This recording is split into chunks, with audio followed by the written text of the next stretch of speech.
What's up, everybody? I am your host, an old house mother with a drinking problem, and that is my co-host, Billy, who likes to call young women on the phone and say weird shit. Lick it. Yeah, that's so gross. And welcome to the Grindhouse Syndicate, where today we talk about a major cult classic, a trend setter, if you will, and one of the most important films when it comes to the slasher genre. Motherfucking Bob Clark's Black Christmas from 1974. Now, I will admit that this was my, third time ever seeing this movie, the whole way through. And it's been a while. I haven't seen it in a long time. I have enjoyed it in the past, but I was always a little bummed that we didn't really get to see the kills all that well, which kind of made me not as excited for the movie when I would watch it. But man, do I have an appreciation for this movie so much more now that I am older. We still don't get to see the kills super great, but everything else is creme de la creme, man. It's good. Yeah, this is known as obviously, one of the OG slashers, but to me, I took a lot of psychological horror Yeah. of this. Yeah. A lot of, Psycho, an American Psycho, that inside the mind of and the POV of somebody who is absolutely going fucking crazy.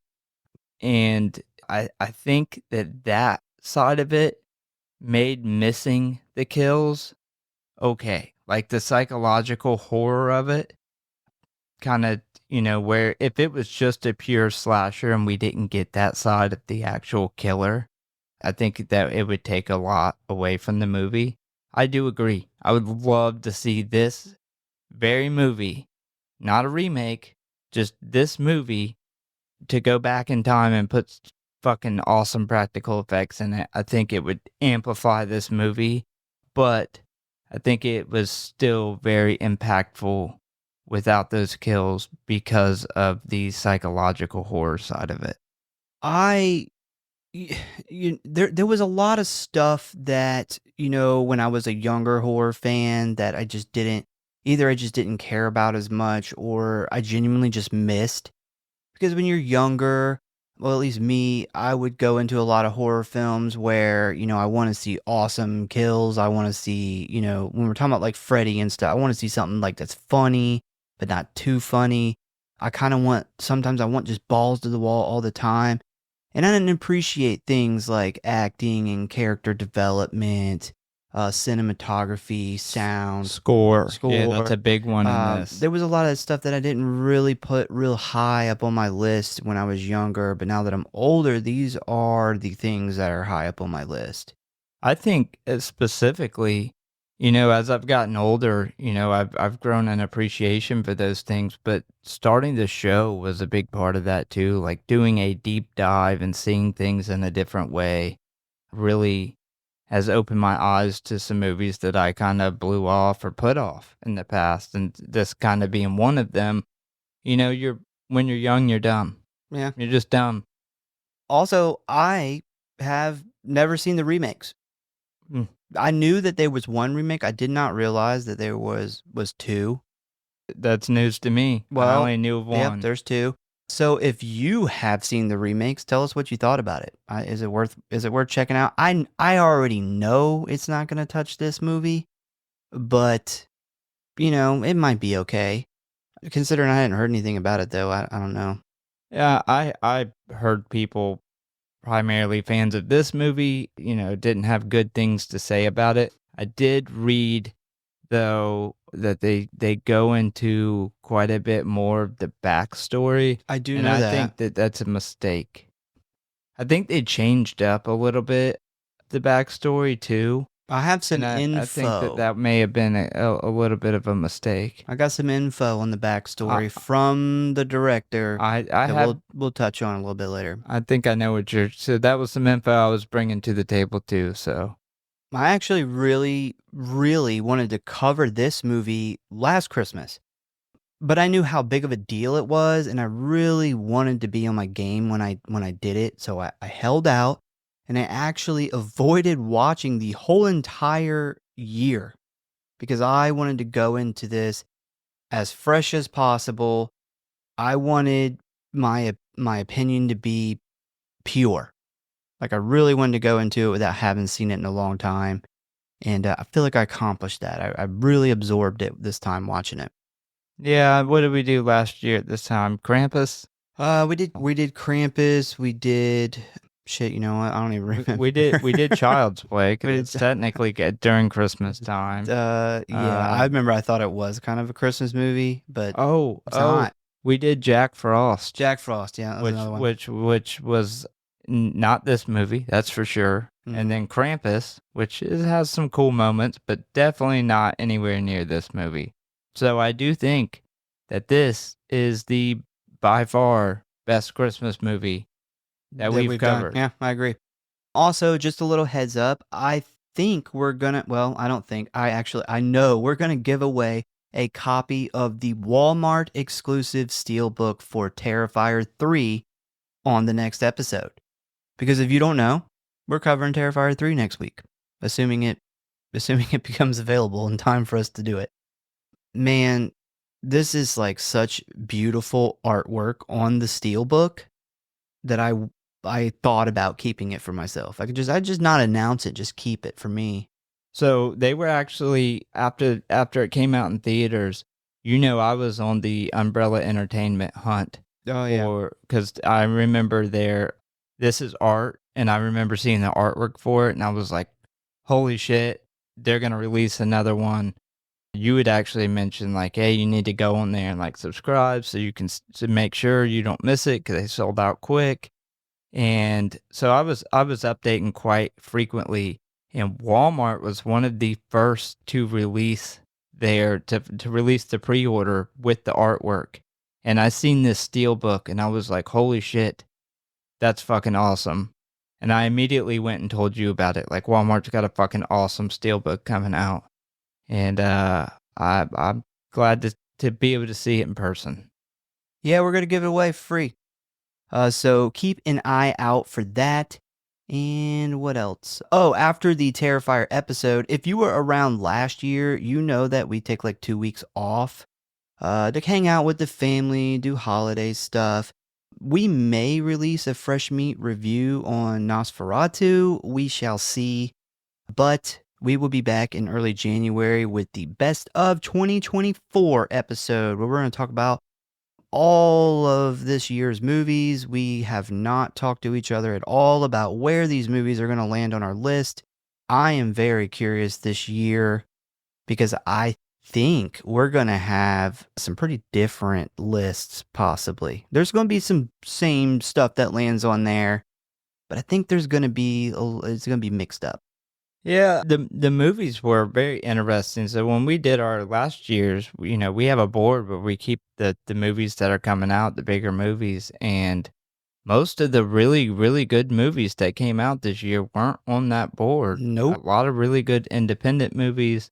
I do know probably 5 of them that we're going to hit on. There's probably going to be about half is going to be pretty close. But I think last year was more straightforward on what was good and then what was not as good. So I think our list matched outside of 1 or 2 movies. But yeah, I think that there's going to be some discrepancies in this year's list between the two. So with that being said, let's jump into Black Christmas. Lick it, lick it. Hello, boys and ghouls. If you want to stay up to date on what's going on with the show, talk about or submit your movie requests, or just say die, then I got good news for you. You can always find us at one of our social media accounts or our official website at Grindhouse.Horror.Pod.com, Facecrook at the Grindhouse Syndicate Horror Podcast, Instascam at grindhousesyndicate.horror.pod, and many gore, which you can always find links for in the show notes as always. And you know what I always say, the morgue, the merrier. So please subscribe or follow for alerts and new episodes. Now, back to the show, kiddies. Frights, camera, action. And if you really love us and don't want us to do another episode on the mean one, give us a review. Nobody knows what you're talking about because nobody watched it. Worst performing episode ever. Everyone agreed they disliked that movie. I Yeah. haven't heard a single person try to take up for it in any of the conversations that we have had about it. Man, Yeah, it was. I mean, it got what it deserved. it got what it deserves. We talked about it last week. We don't like to trash on movies, even some of the movies like Jack Frost for one. Give it a little bit of credit, but we like to look at the circumstances and what they had to work with, and try to pick out the things that they did do good. And unfortunately, that movie only did one thing good, and which was hired David Howard Thornton was that was it.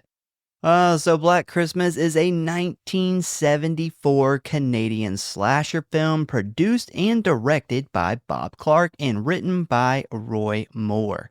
It stars Olivia Hussey, Margaret Kidder, and John motherfucking Saxton.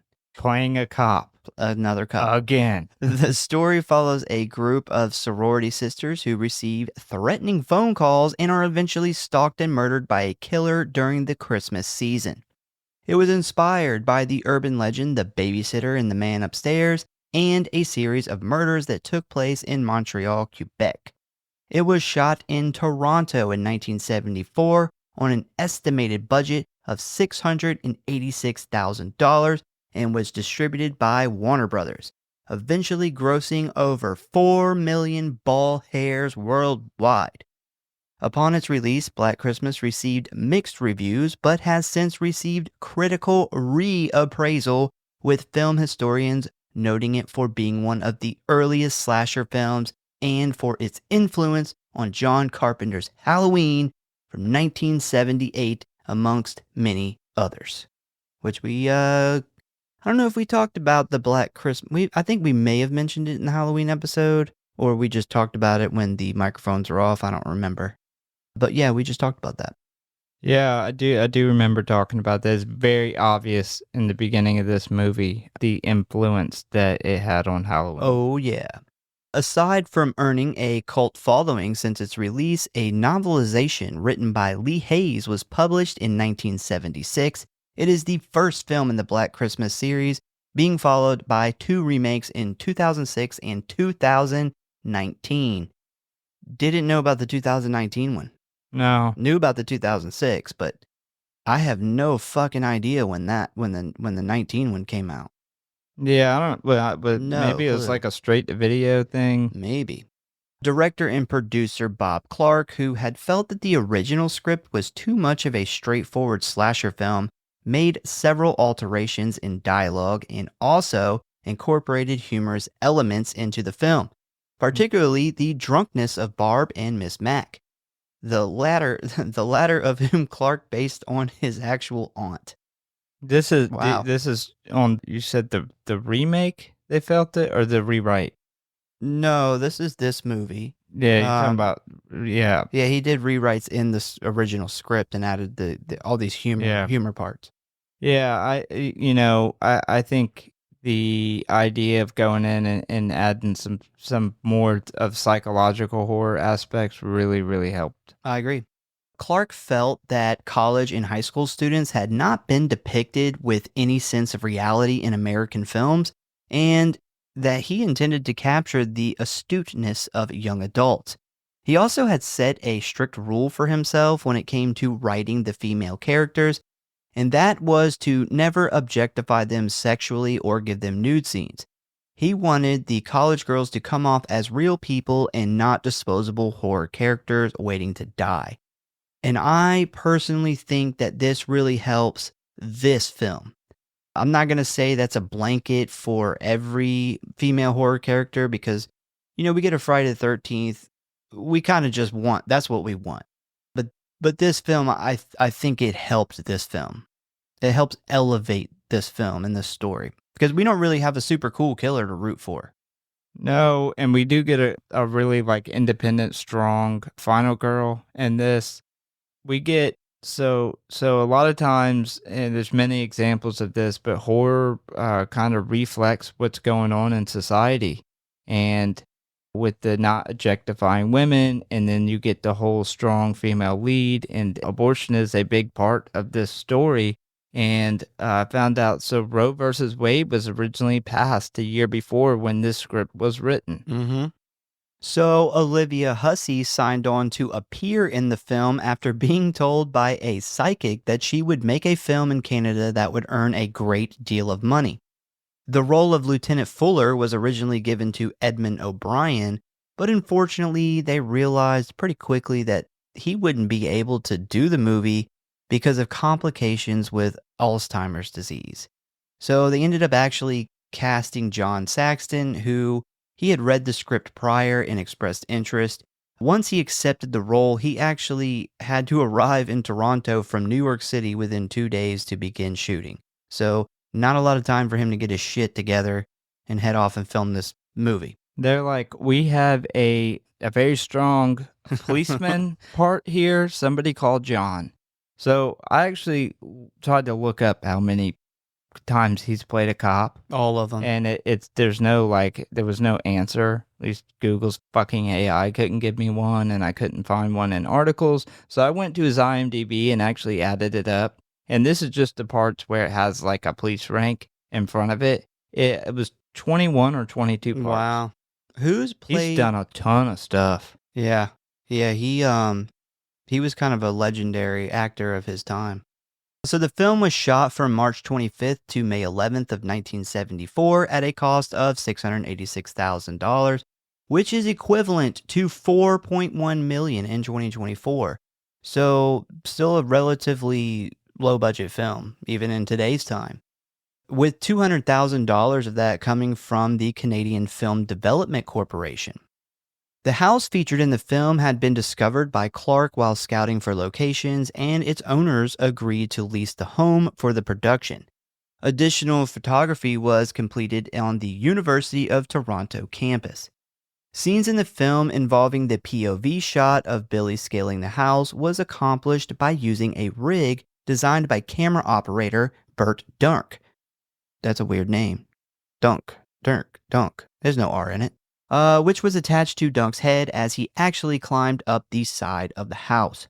Claire's death scene, which was shot with a handheld camera in a real closet, was accomplished in only a couple of takes. According to Griffin, who played Claire, her character's surprise as the killer lunges from the closet was genuine, as the actress later recalled, "It was a total shock because I didn't really know when to expect him to jump out." Shots of Claire's corpse in the rocking chair required the actress to wear an actual plastic bag over her head for extended periods of time. Griffin would also state that these scenes came relatively easy for her, stating in an interview, "I was actually and still am a fairly good swimmer, so I could hold my breath for a long time. And I could also keep my eyes open for a long time without blinking." That's an impressive skill. Yeah, and she fucking kills it. I feel like I blink all the time. Yeah, I think if I tried not to blink, I'd probably blink more. Hats off to her. So during preparation in 1975 for the film's American release, Warner Brothers Studio executive asked Clark to change the ending scene to show Claire's boyfriend, Chris, appear in front of Jess and say, "Agnes, don't tell them what we did," before he kills her. However, Clark insisted on keeping the ending ambiguous. Clark has stated in an interview that he came up with the film's official title, saying that he enjoyed the irony of a dark event occurring during a festive holiday. And this is what kicked off the Friday the 13th, Halloween, My Bloody Valentine, horror holiday craze, as I like to call it. Yeah, man, I was thinking about it when we were preparing to cover this, and this directly inspired Halloween, which directly inspired Friday the 13th, which is kind of a branch off. This kind of inspired that as well because it inspired Halloween, and then from there you got My Bloody Valentine. I would love to have those There's like family trees people get Yeah, made. yeah. Like Of an movies. actual like family tree of horror movies, like Yeah. where different genres started and what influenced what. That's a good That idea. would be really cool. To commemorate the film's 50th anniversary, a theatrical re-release for the film was held from December 7th to the 22nd in select cinemas across the United States. They used a restored 4K format for the first time from the original camera negative. In the United States, Scream Factory released the film in a collector's edition Blu-ray on December 13th of 2016 with a new transfer and new extras. The Scream Factory release includes all of the bonus materials from the previous releases by Critical Mass and Anchor Bay, and it also features the 2006 Critical Mass restoration of the film and the bonus materials. Scream Factory also released the film in a collector's edition 4K Ultra HD Blu-ray on December 6th of 2022. A short fan film funded through Indiegogo campaign was released on YouTube with the title It's Me, Billy in May of 2021. It is billed as an unofficial sequel to the original film and picks up the story 50 years later, following the granddaughter of Jess Bradford. On May 1st, 2023, it was announced that It's Me, Billy Chapter 2 had begun crowdfunding on Indiegogo. The film was released on Friday, October 11th of 2024 to commemorate the 50th anniversary of when the original Black Christmas was first released in Canada. This film, independent movie, won some awards, especially in Canada, and they're both free. You can go watch them. But have you seen any of them? No, I didn't have time to watch them this week. No, I'm about to check that out. I Yep. didn't know. I I mean, didn't either. so normally the fan made shit ends up being better than the like Blumhouse Because it's shit made that come by out. people who actually give a fuck Yeah. about the story in the movie. You don't have 6 fucking executives that don't give a fuck about horror that No. are just trying to make money. Trying to make money. You got people who literally are busting their ass to raise money because they love this movie so much. Yeah, that's why I decided to actually include these independent films instead of talking about the remakes, because fuck them. When it comes to the legacy of this movie, it's hard to top. It has been featured on so many best of lists, scariest moments lists, horror movie lists. It's been talked about in film schools, feminist classes. Jess Bradford has been ranked number 1 in Paste's 20 best final girls list, best twist ending list. It just goes on and on. This isn't just a cult classic. It is one of the cult classic films. I feel like it's and this may be just my opinion, but it is the most referenced and talked about unmentioned movie, like, or unwatched. I don't know how to say that. So this movie for horror fans is mentioned and referenced all the time. Yeah. But to your casual horror fan, most, I feel like, don't ever mention this movie. I feel like it's overlooked. Yeah. Yeah, I agree. All right, so ratings. Rotten Tomatoes, 71%. That's pretty good. Yeah. That's pretty good for Rotten Tomatoes on a horror movie. IMDb, 7.1 out of 10. Letterboxd, 3.8 out of 5. But the Google average audience rating is a 4.1 out of 5.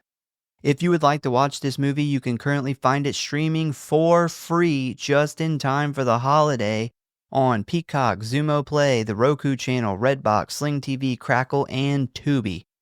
It's honestly on a ton of streaming sites. I just listed the free ones, so I'm sure you could probably find it on whatever your preferred streaming app is.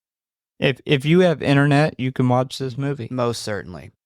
Are you ready to dive into the plot of Black Christmas? Let's do it. All right. Okay. So we start off immediately with the title card, which is just a picture of a large sorority house decorated with multicolored lights and the words Black Christmas spelled across the screen in Old English. We then see a bunch of college girls hanging out in the main area of the house as we then jump to the awesome killer POV that we all have grown to love so much. As with this, we see a mystery man creeping around watching the girls through the windows and looking at the sides of the house for like a way inside. And he finds it. He comes across a large lattice anchored to the side of the home and begins to climb up it. We then meet some of the girls, which are most of our main characters here. We have the drunk, obnoxious Barb, who is definitely one of those girls who is very abrasive and hard to get along with, I would say. Also, very, very, very much into every other sentence, something's got to be about sex. Yeah. We also have Phyllis, who's like your typical nice girl, who's able to pretty much get along with everyone. Next, we have Jess, who is very independent and very smart, headstrong woman, and honestly, drop dead gorgeous. My God, Olivia Hussey, she's gorgeous in this. She is fucking beautiful. She's got the best fucking hair too. I would love to take Barb's choker and put it on her. Wow. Yeah, she is. She is bad from head to toe. Then we have Claire, who is your typical good girl. She stays out of trouble, she follows the rules, all that stuff. And finally, we have Barbara Matry, however you say her name. She goes by Miss Mac. And she is the only non-college student that lives here. And she's a house mother, I guess. She kind of takes care of all the important adult things so the girls in the sorority can focus on school.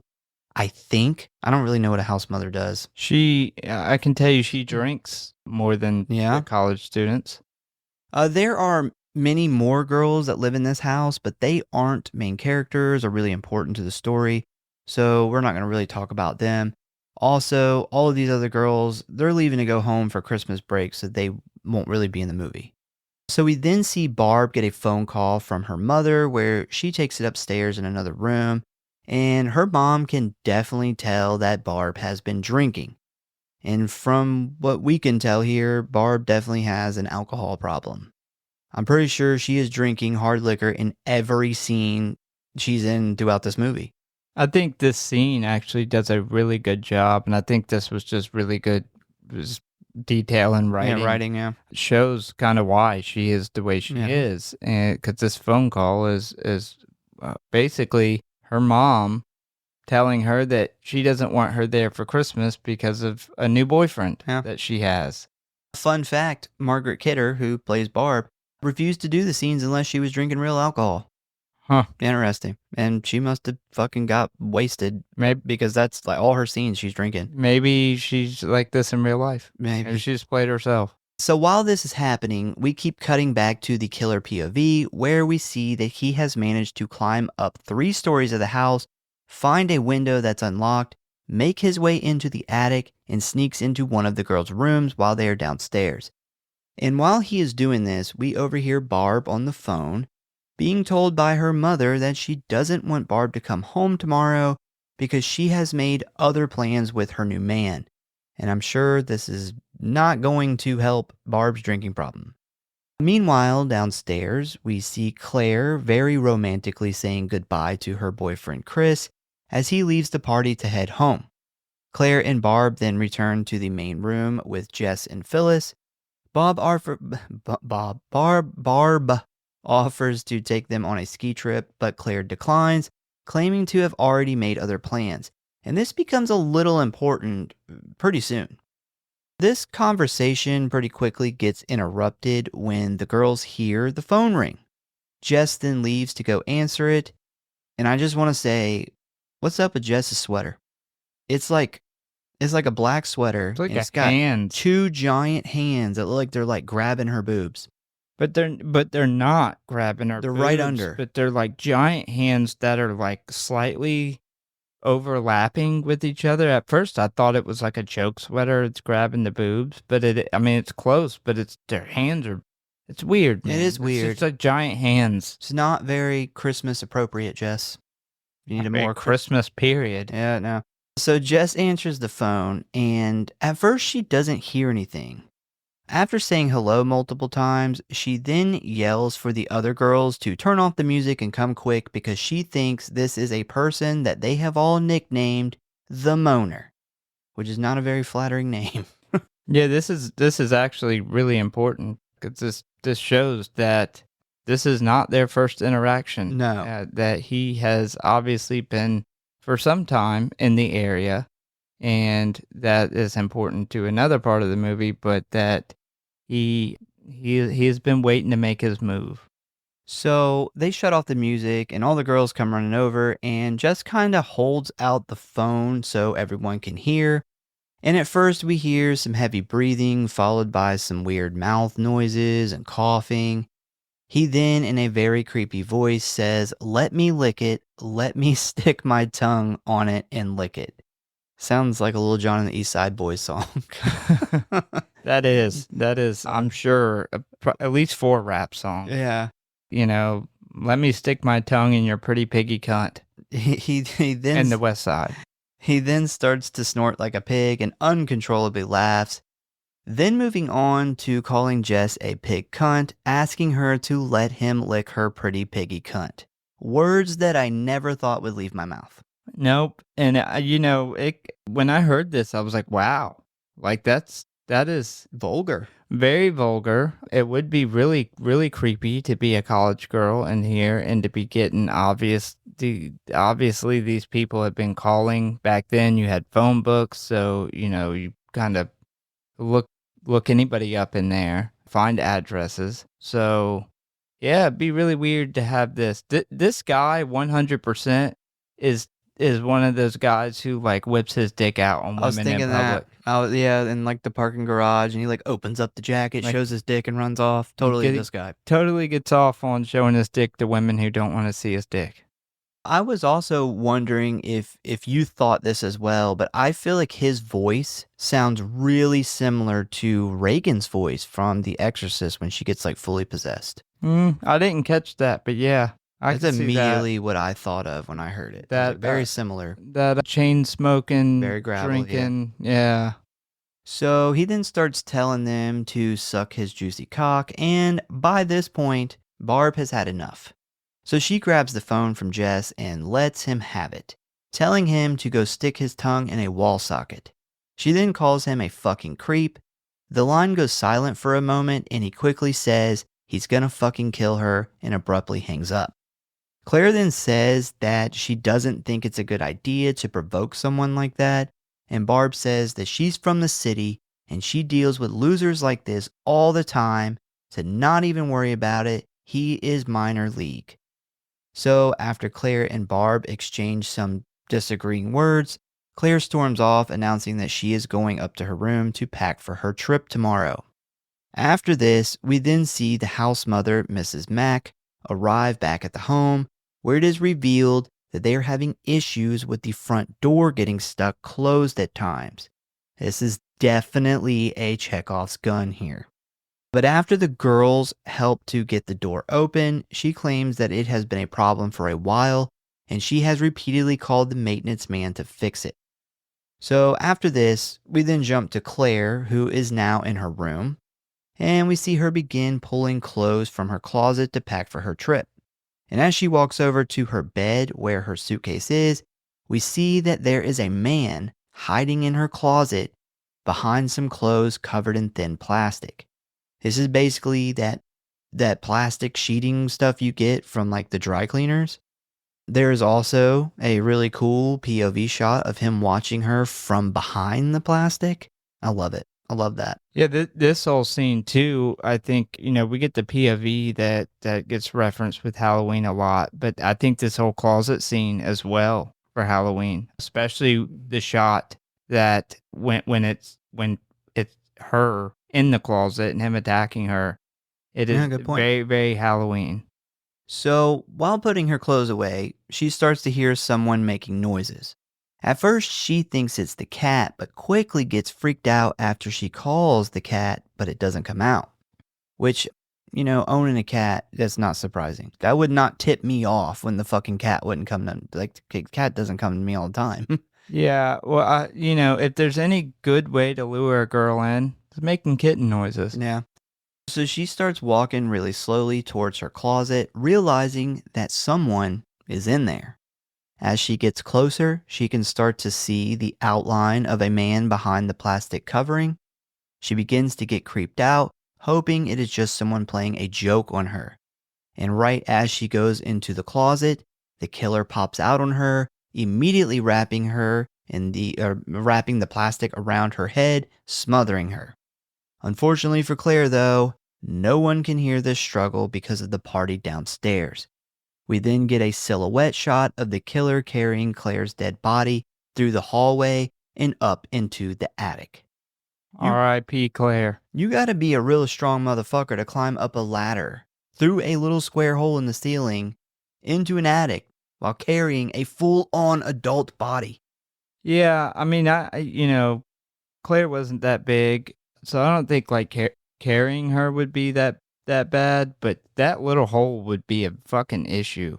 Like I would have to rig something up. I'd have to You would rig think. that hook up to pull her up Maybe there. that's Maybe that's what what he did because we don't actually see him.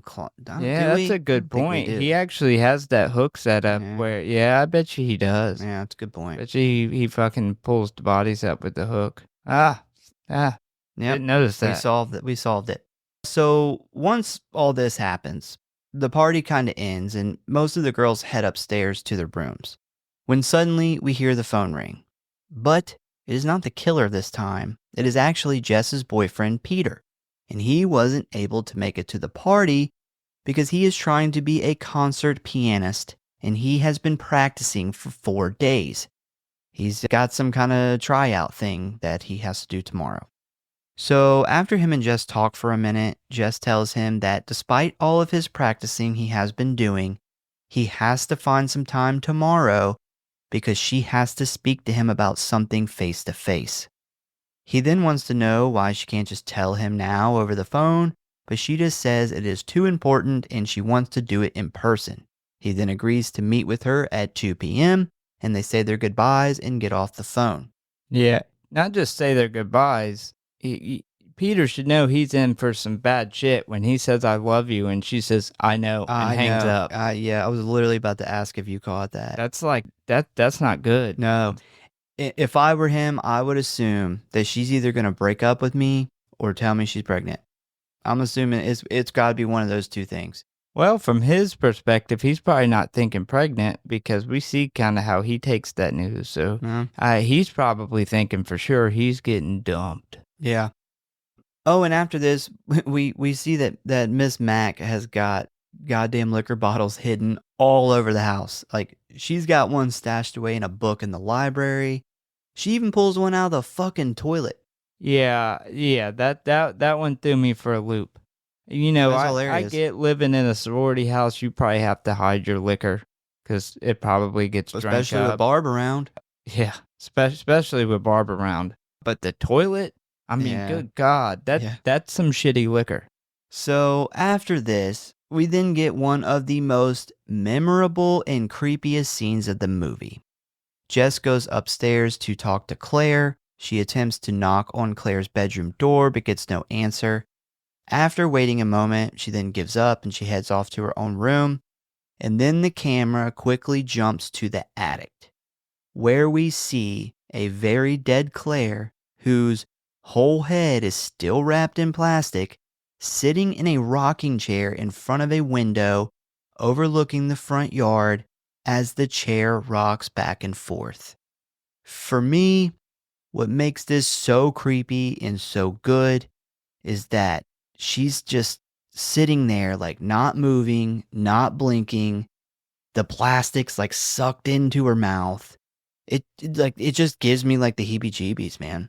Yeah, this is my favorite shot in the movie. Really, all of them with her and in the plastic, which is like 3 or 4 of them. I think they're all pretty good. But this one being the first one kind of catches you off guard.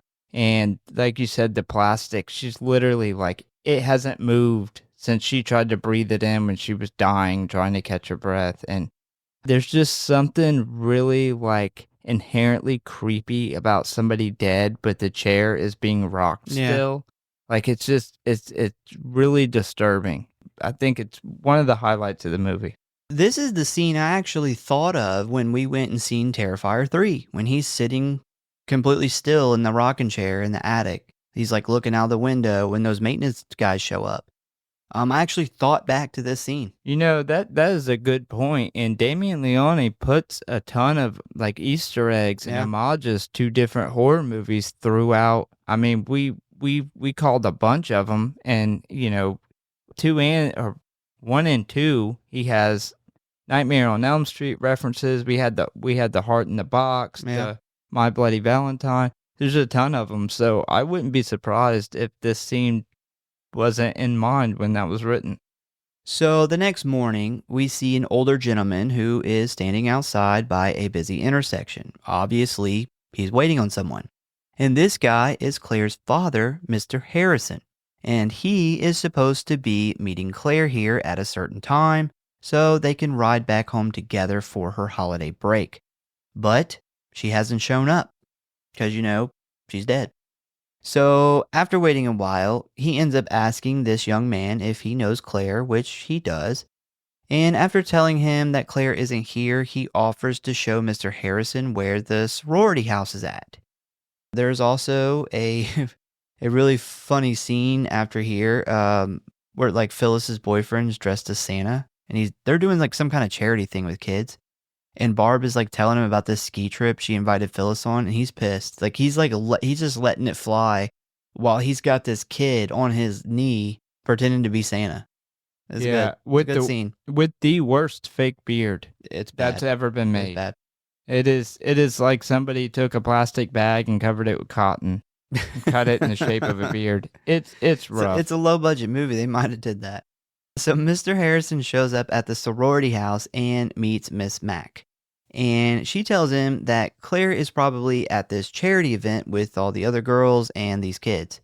But he tells her that he just left there and no one has seen her.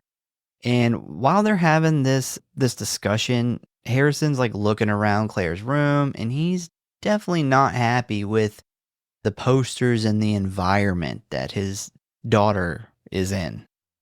He's a little prude. Yeah. Bro, did you catch? I absolutely fucking loved this. I wish I could get a copy of it. The asshole flower behind him in the hall. No, I didn't. Oh my god, there is a flower. In the center of the flower is a butthole. It is fucking great. I'm gonna have to go back and look at that. I completely missed it. So after this discussion, Miss Mack asks Harrison for a ride to the store, saying that while they're on the way, she will show him where all the other girls are and he can like ask around and see if anyone has seen his daughter. And he agrees. I also love how she's like, obviously she's trying to cover the sex and peace, Yeah. but it's just the two people having sex with the circle around them making the peace sign. But I love how when she walks out, he takes a peek behind the door, Mhm. gets a look at it. He wanted to see what she was covering up. Yeah. Also- or would he want to, did Maybe. his man wanting to see, he just couldn't resist seeing an ass. Just couldn't. I also like how she's like putting her lipstick on, but like halfway through, she thinks she hears her cat. So she just abandons the lipstick. She literally goes to the store and everything with like only half her lip painted red. That cat, man, I'm telling you, cats and cat noises will lure them in. We then get a shot of Claire's dead body still sitting in the chair looking outside, where we see her father and Miss Mack getting into the car. So we then jump to Peter's place where we immediately hear Jess tell him that she's pregnant. And at first, Peter's stoked. He's like, hell yeah. But Jess quickly shuts this down by telling him that she's not keeping the baby and she plans on having an abortion.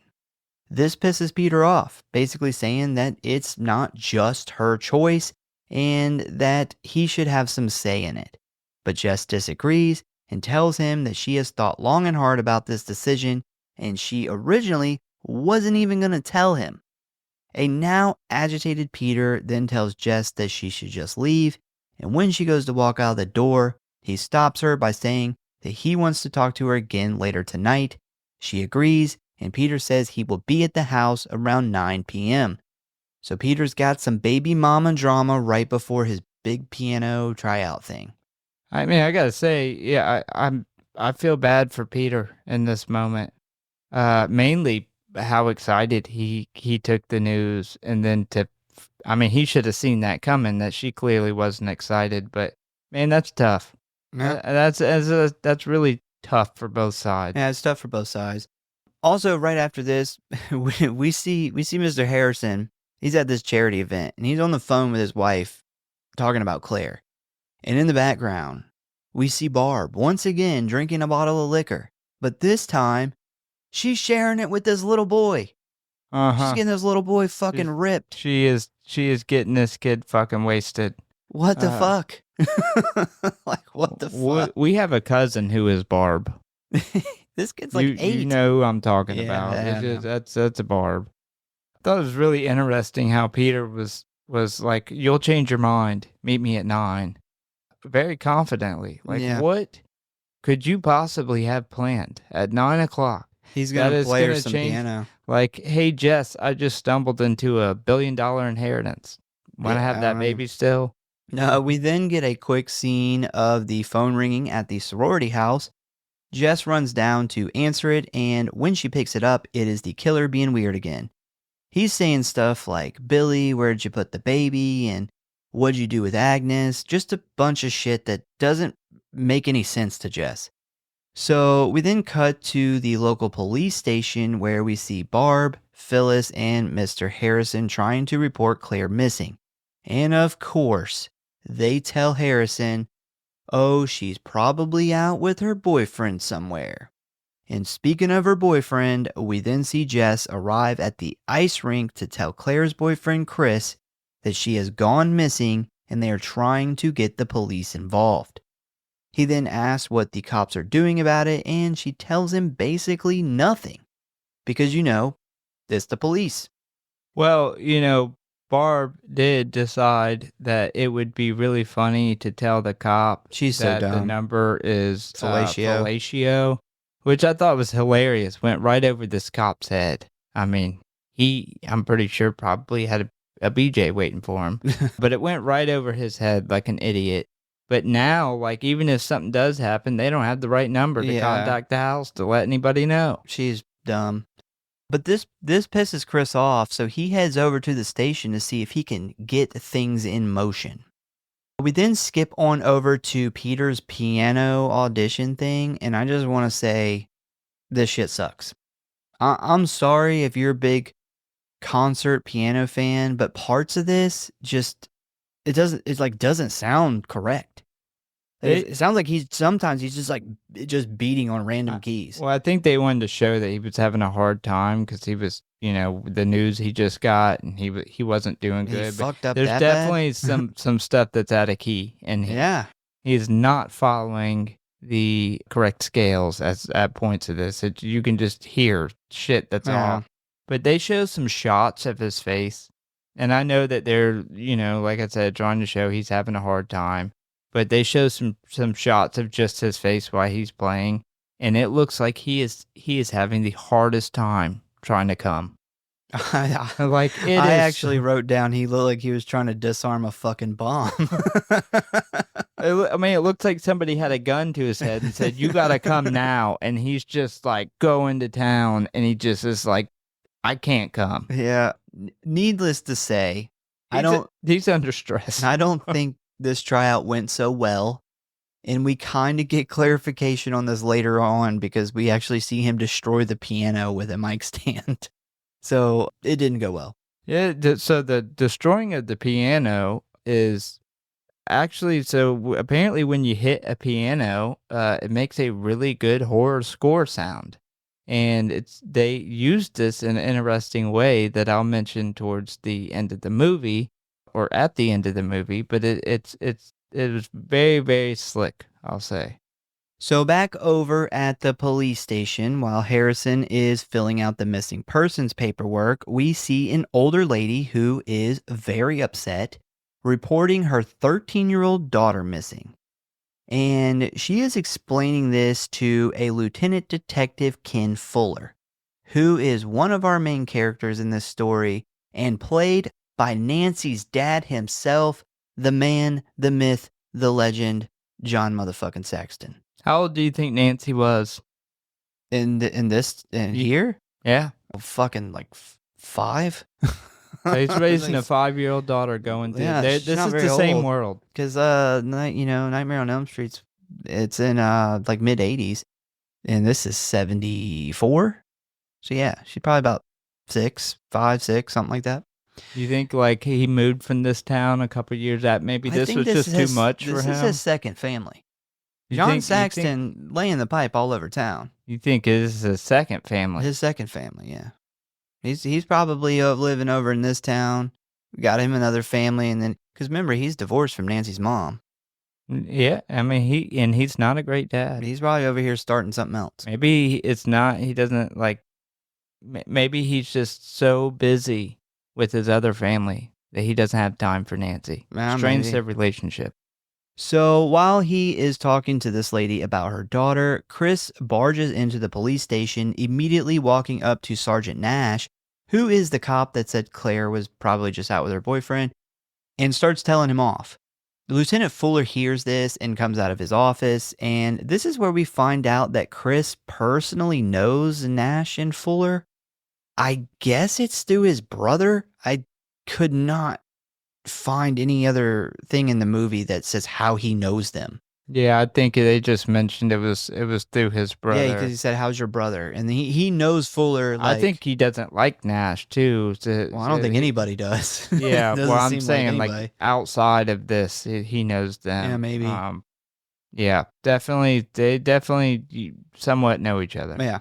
So because of this, Fuller calms Chris down and he takes him into his office and he instructs Nash to bring him the Claire Harrison file. He's like, "Fuck this missing 13-year-old and her mom. Like, I'm gonna bail on that. I'm gonna look for this college girl."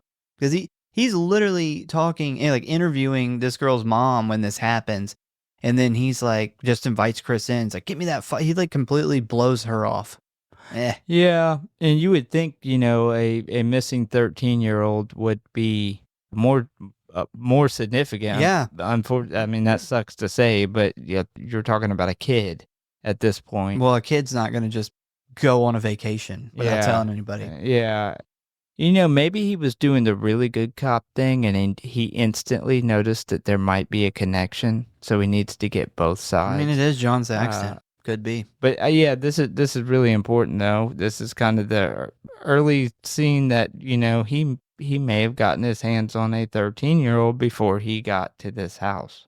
So back over at the house, Barb is now finally wasted in making a total ass out of herself in front of Mr. Harrison.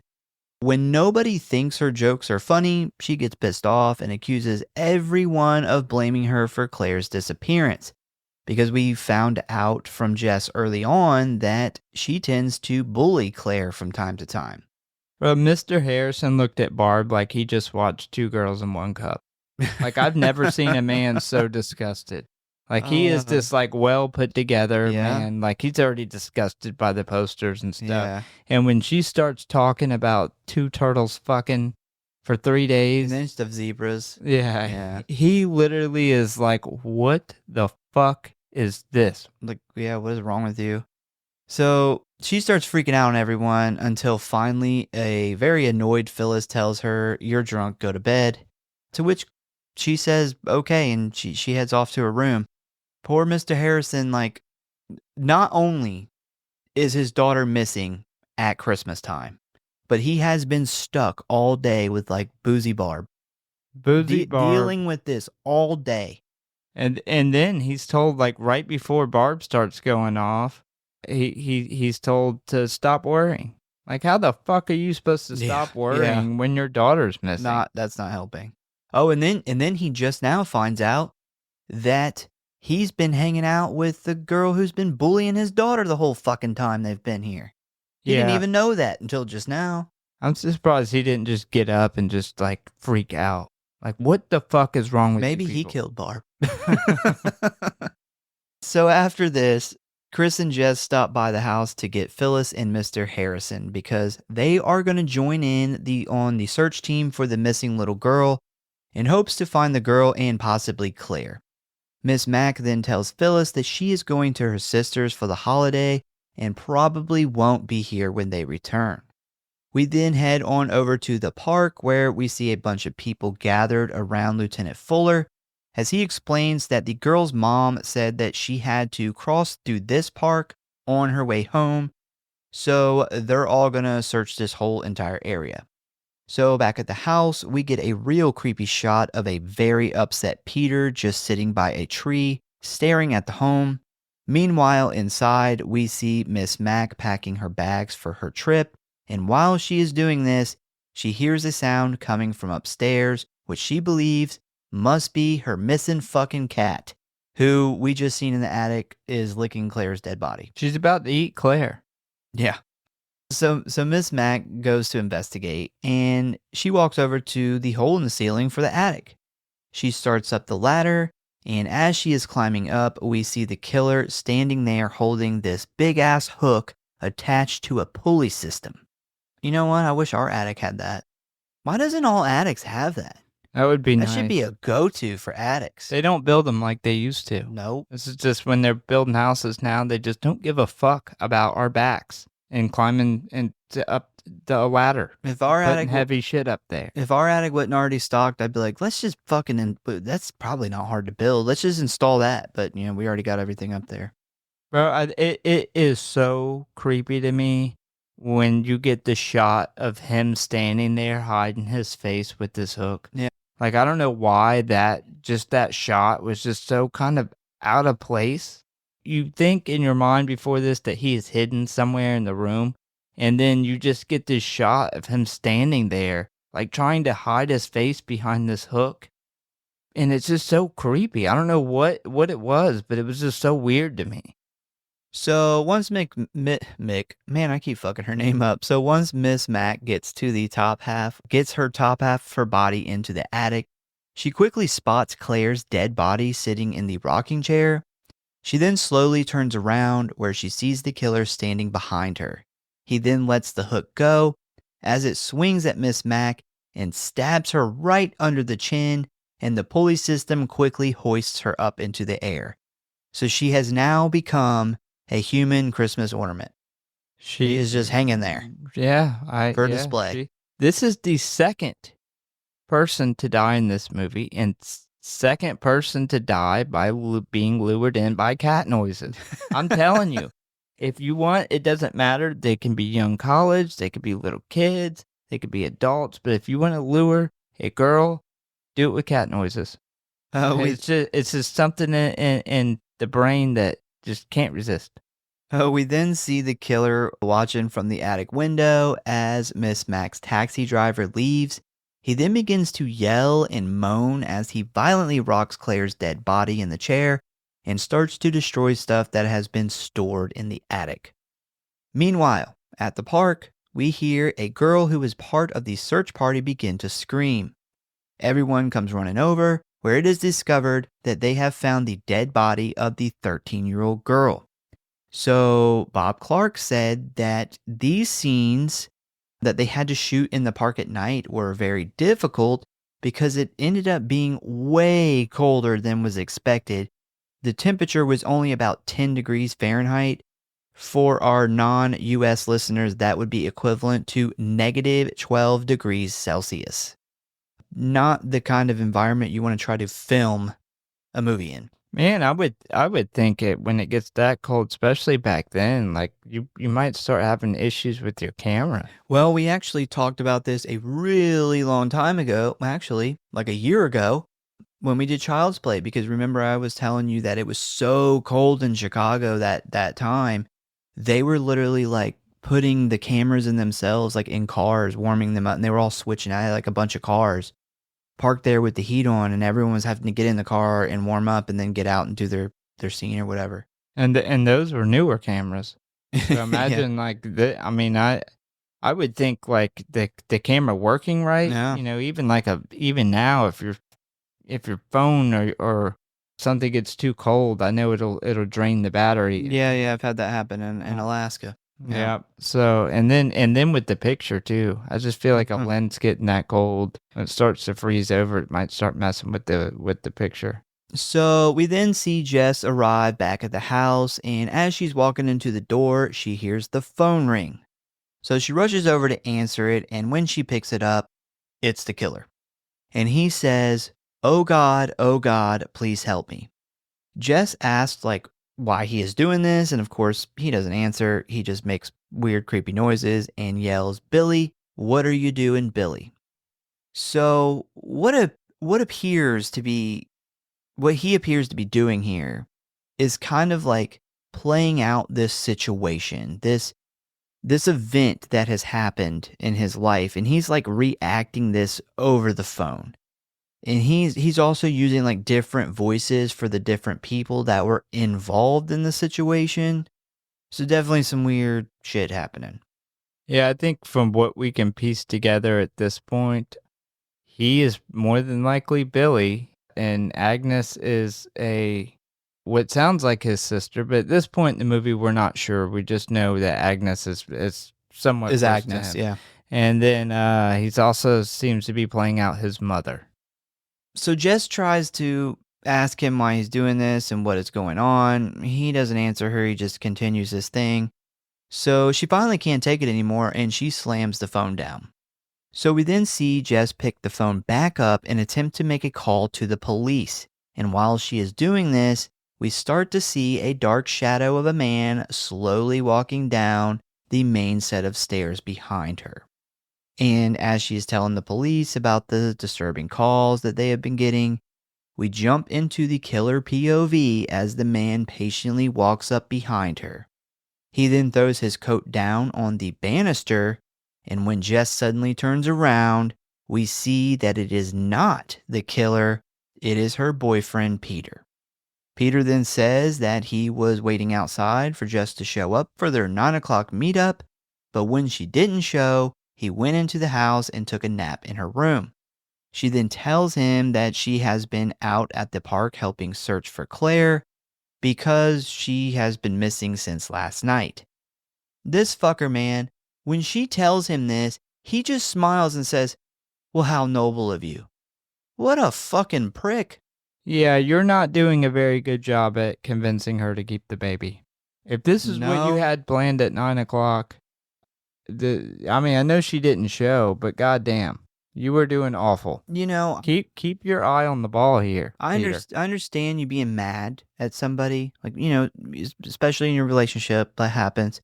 But man, if somebody would told me, like, well, I've been gone all night because I'm literally in a search party searching for my fucking friend / roommate that has been missing, I wouldn't be like, And a 13-year-old girl Yeah. who could possibly be dead. yeah, I would immediately kind of drop whatever I was mad about and be like, holy shit, man, like, what the fuck? I wouldn't make a joke out of it and smile and be like, so it's not a big deal. So we then quickly jump on over to the police station where Sergeant Nash is taking Jess's statement about the calls.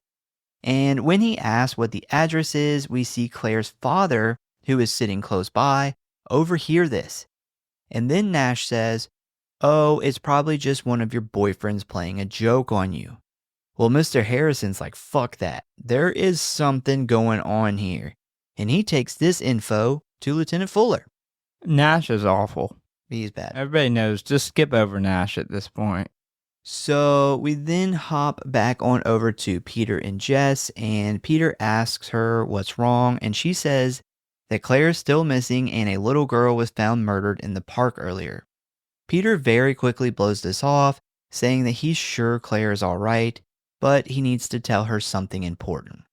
He then sits down next to her and he says that he has been thinking and he has decided that he is going to drop out of piano school or whatever that is, and he and Jess are going to get married and raise this baby. So he is already planned out Jess's future, apparently. Yeah, this is literally the worst proposal I've ever heard. And idea. We're going to ignore the 13-year-old girl that's dead. Your friend is fine. I'm quitting my job, and you're marrying me. That's awful. And I know you don't really want to because you didn't even tell me you loved me on the phone earlier. So this is just all around bad plan. So when he first tells her this, she is stunned and she sits silent for a moment. But we, the viewers, can tell by the look on her face that she's not too happy. She then explains to him that just because he gave up on his dreams of being this concert pianist doesn't mean that she wants to give up hers. She then looks him in the eye and tells him that because of this, she can't marry him. He tries to argue that even if they were married, she could still pursue her dreams. She then looks down at the ground and tells him, "Correction, I don't want to marry you." Yeah, he should have seen that shit coming. Yeah. She won't say I love you. She doesn't want to have a baby with him. Like, she's definitely not about to marry him. I don't know what the fuck he was thinking. Like, dude. Not only the worst proposal, but the worst timing for a proposal. It's like, dude, you are young. You are in college. You got a really attractive girlfriend who is very independent, very smart, like got her shit together. And you are fucking blowing it. I don't know if he is in college, actually. So I don't I'm know what he's confused in. at what he's playing piano for. At first, I thought it was like something to do with the church or something, but I think it's something to do with the school.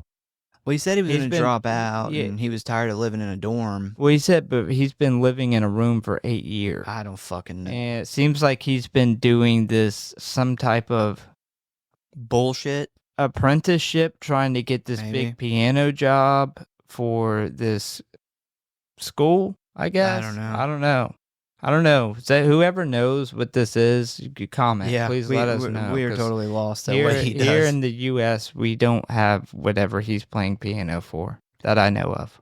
So back at the station, we see Mr. Harrison, Phyllis, and Chris sitting there with Lieutenant Fuller as Fuller begins questioning Sergeant Nash on why he didn't think it was important to tell him that the same house that Claire went missing from is also the same house that reported obscene phone calls, which he does not have a good answer for. Fuller then picks up the phone to call Jess and gets some details about what is going on with these calls.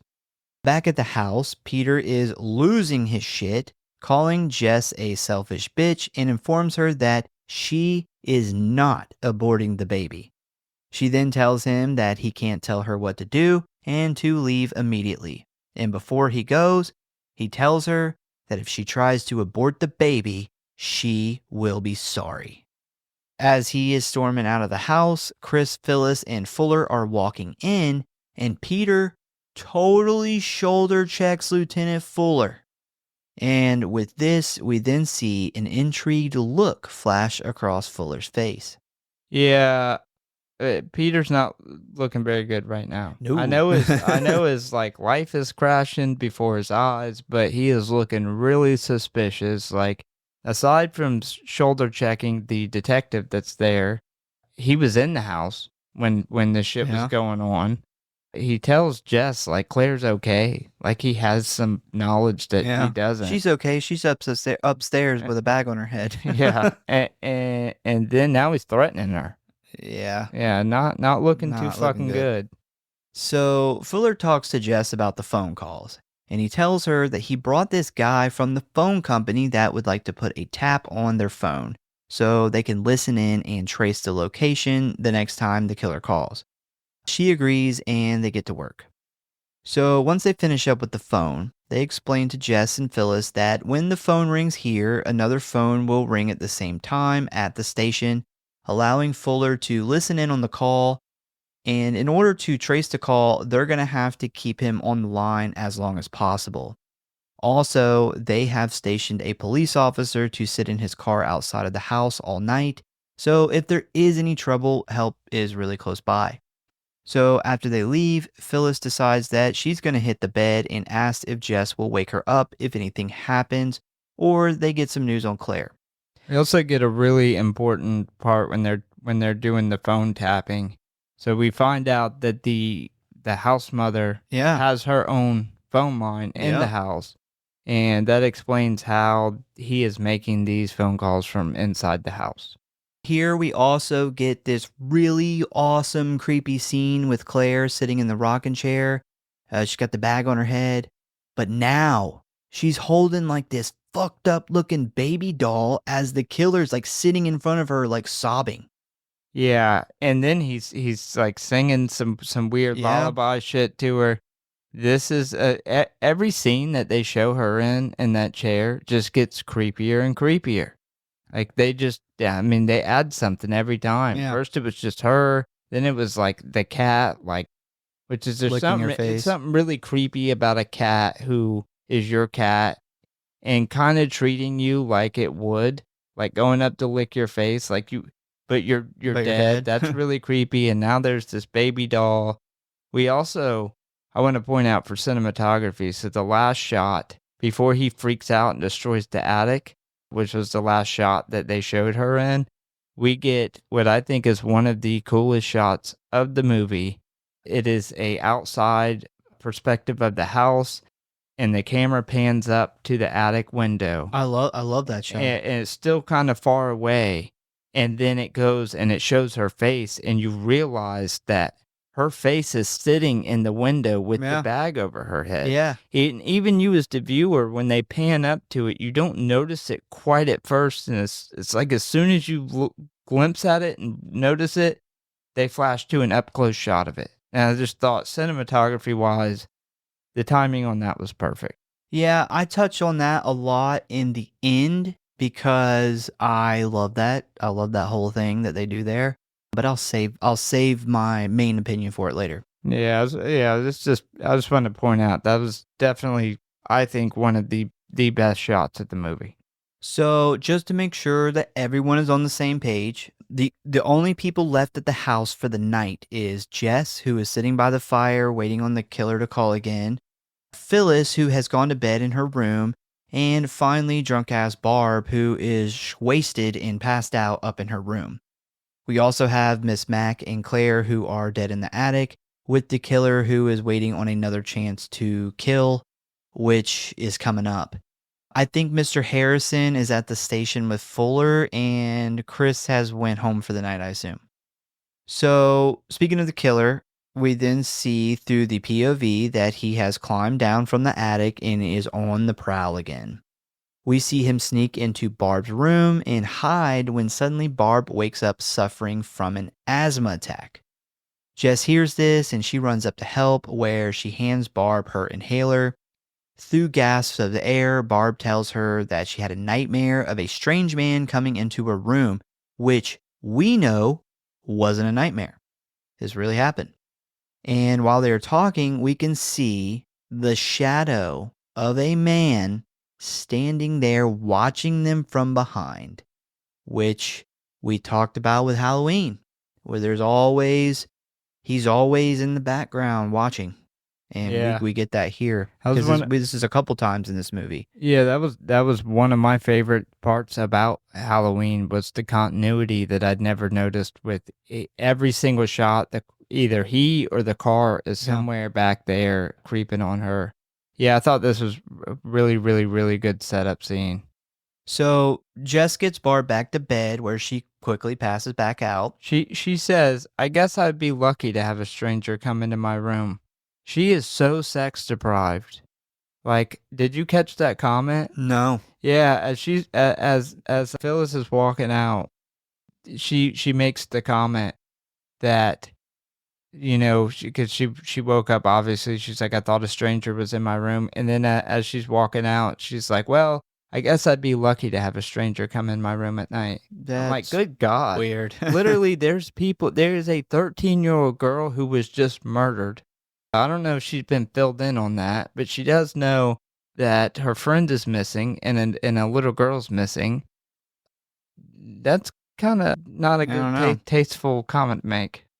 Yeah, so she passes back out, and Jess then hears some children outside the house singing Christmas carols and decides that she needs some Christmas cheer in her life. So she heads out there to watch them, giving the killer a perfect opportunity to go after Barb, which actually, like we said, it could be Mr. Harrison.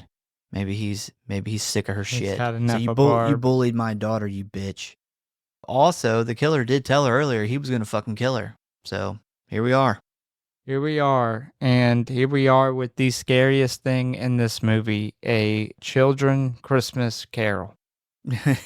So once the killer starts sneaking around Barb's room, we see that she has all these like glass, crystal, knickknack things.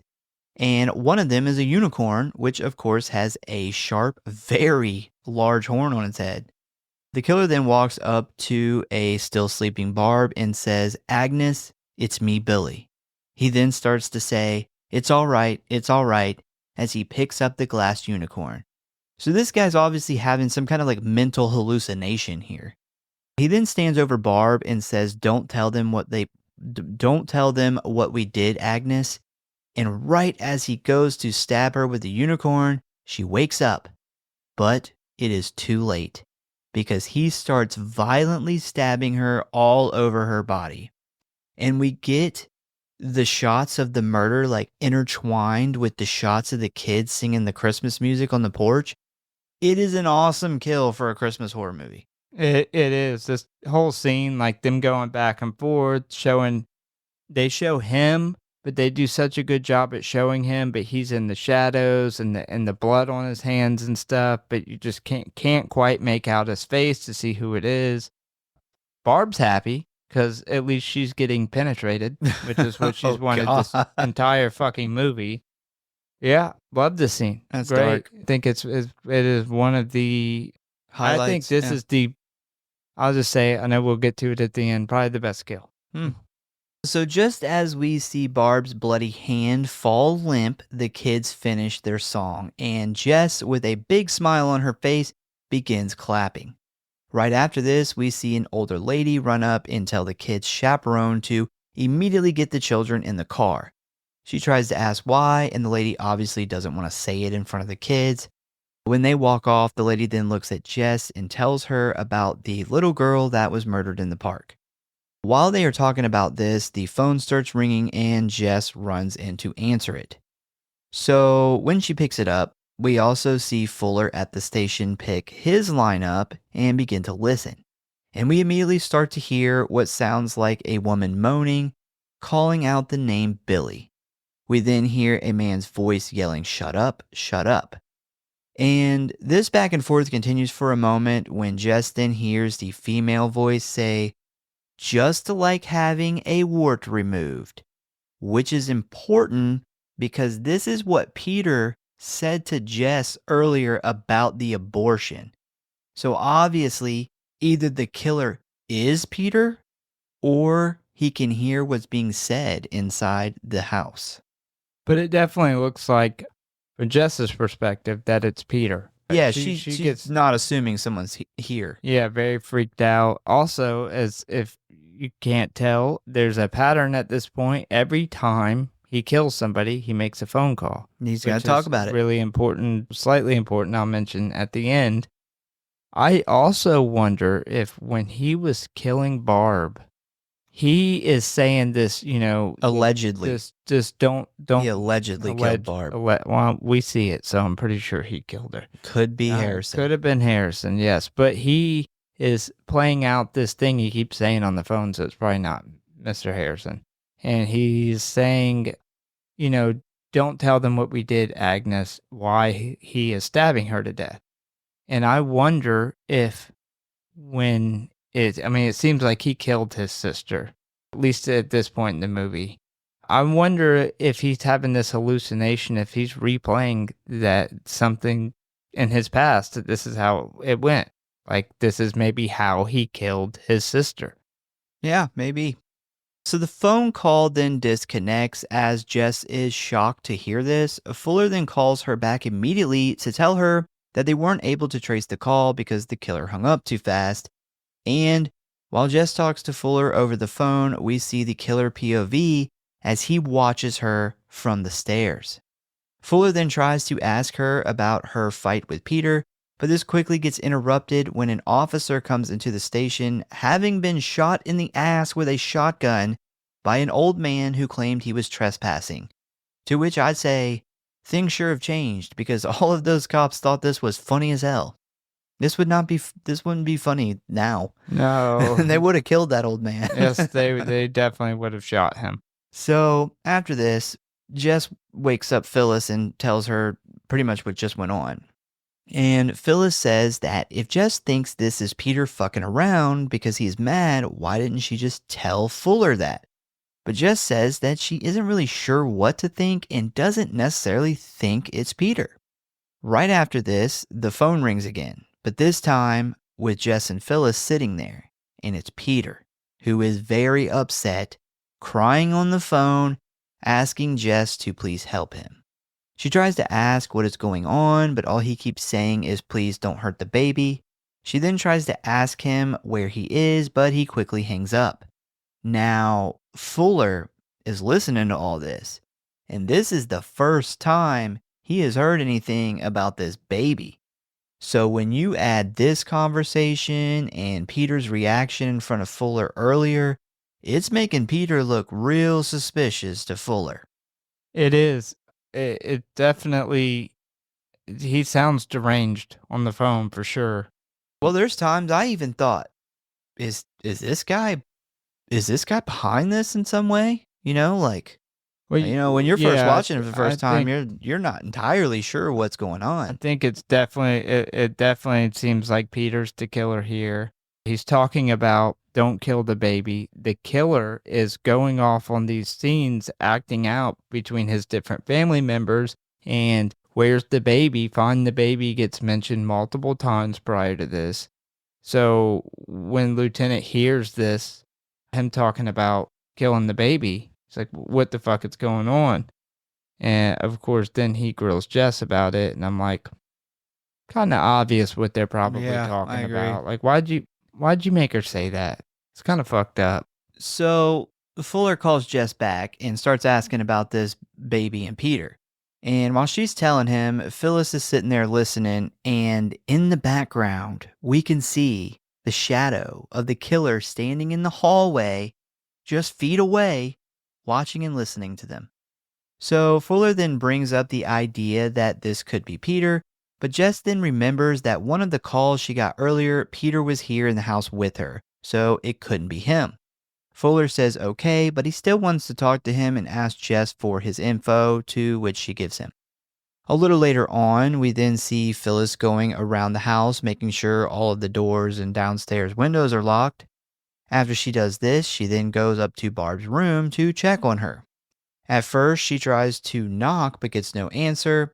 She then opens the door and walks in, but as soon as she is fully in the room, the door begins to shut.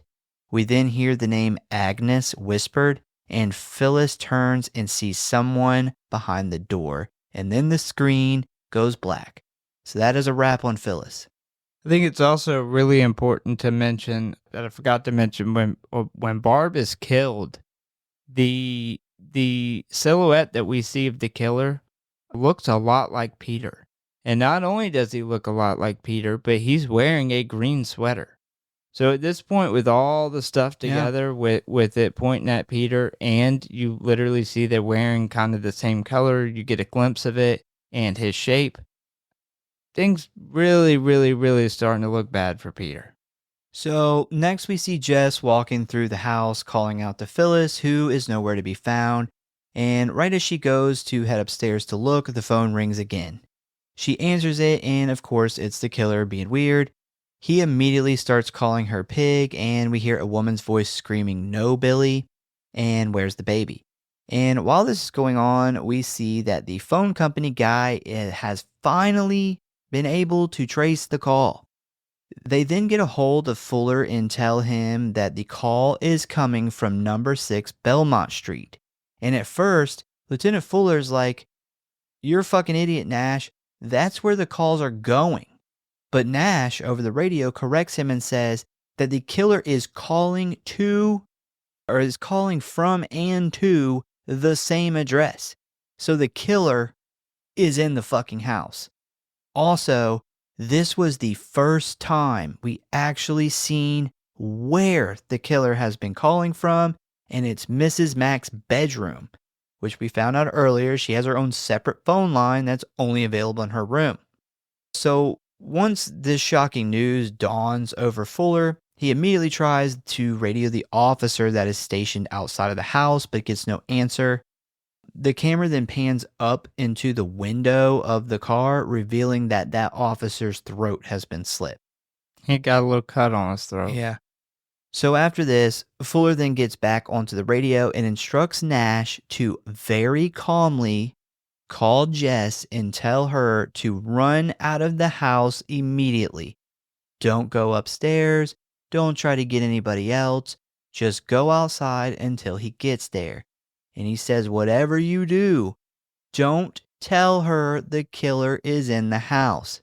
Nash says okay, and Fuller and another officer head that way.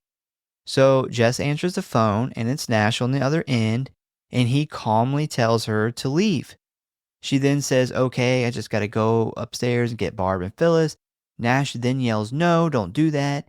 And then he breaks the golden rule, and he tells her that the fucking killer is in the house. This immediately fucks Jess up. She then drops the phone and slowly walks towards the door while screaming for Barb and Phyllis to come downstairs. She then grabs the fire poker and begins to creep up the steps, hoping to save her friends. And I said, fuck them friends, Jess. You don't need them. Yeah, Nash fucking sucks. I don't know why they would, out of everybody, why would you have him make that call? Like, just The other guy was shot in the ass, so bring a he wasn't rookie in. available. Well, he could be shot in both ass cheeks, and it would have been better than Nash. You know Nash is going to fuck it up.